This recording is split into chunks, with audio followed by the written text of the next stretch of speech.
Hi all, Neld Solo Mom. From In Love to Alone, 10 Truths Behind Sudden Single Moms in the Philippines. Overnight Single Filipina Mom, 10 Brutal Realities Social Media Won't Tell You. Hindi lahat ng single mom pinili ang sitwasyon nila.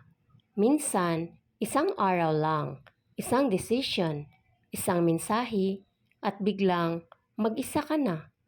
Today, I'm going to tell you the truth, hindi para manghusga, kundi para magmulat. My story begins now. A young Filipina named Joy, scrolling through Facebook and her YouTube channel.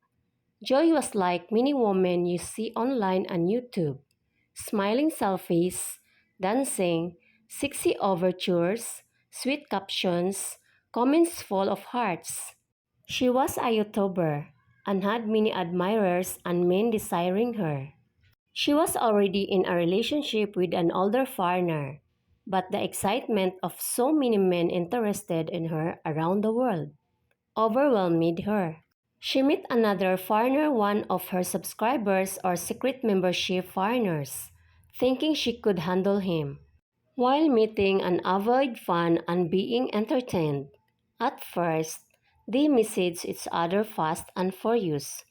Despite her BF complaining constantly she was too close to admirers and giving them all her private info in exchange for donations to her channel would not end well. Stephen, a subscriber, was infatuated with Joy. Hi, beautiful. At first, she ignored him, but his large donations and numerous messages eventually put him in her interest. Soon, and he had a certain charm and way of answering her messages that thrilled her. Rather than a long story, let's jump to the 10 reasons of the fast love and overnight pregnancy. Reason number 1, mabilis na relasyon, fast emotional attachment. Within weeks, I love you agad. Video calls, promises, future plans despite in a precarious and fragile relationship already with James, her BF. Kapag mabilis ang simula, madalas mabilis din ang wakas. Reason number 2, akala stable ang lalaki. Hasn't money on top of her BF money. He paid her bills her BF would not pay or paid already. He supported her siblings, same as BF was doing. She thought, this is security times 2, but money is not stability. It's sometimes just temporary generosity. Reasons number 3, walang tunay na commitment. No marriage, no legal responsibility, just promises. Words are cheap, lalo na online. Reason number 4, pagbisita na may kasamang pressure. He finally visited. Sweet, caring, romantic, but also physical. Overwhelming and handsome. Joy thought, this is love.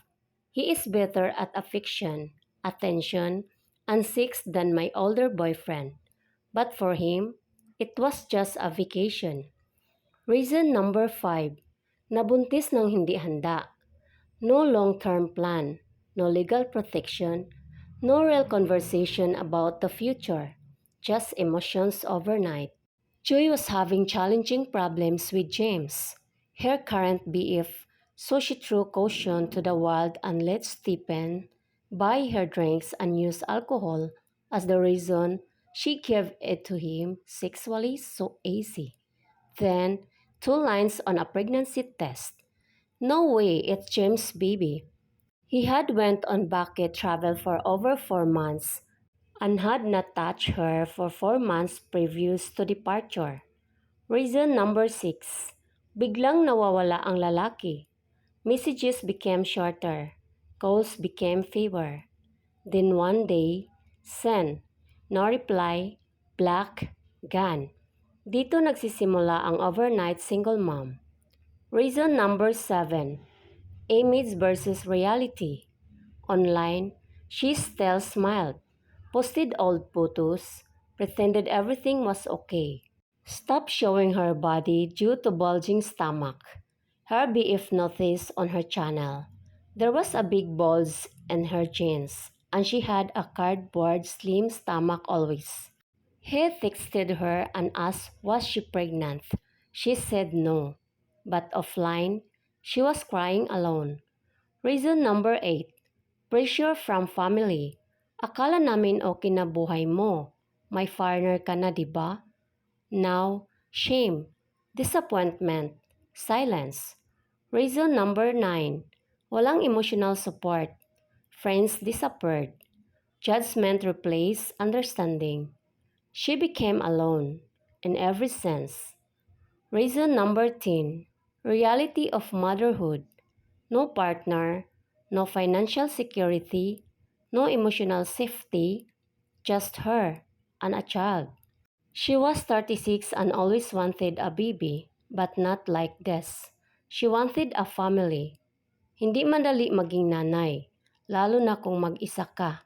She cried, she broke, but she didn't stay broken.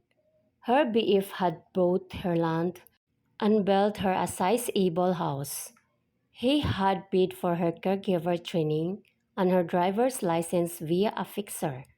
The BF was disappointed and sad, but had warned her many times to terminate her YouTube channel before it consumed her.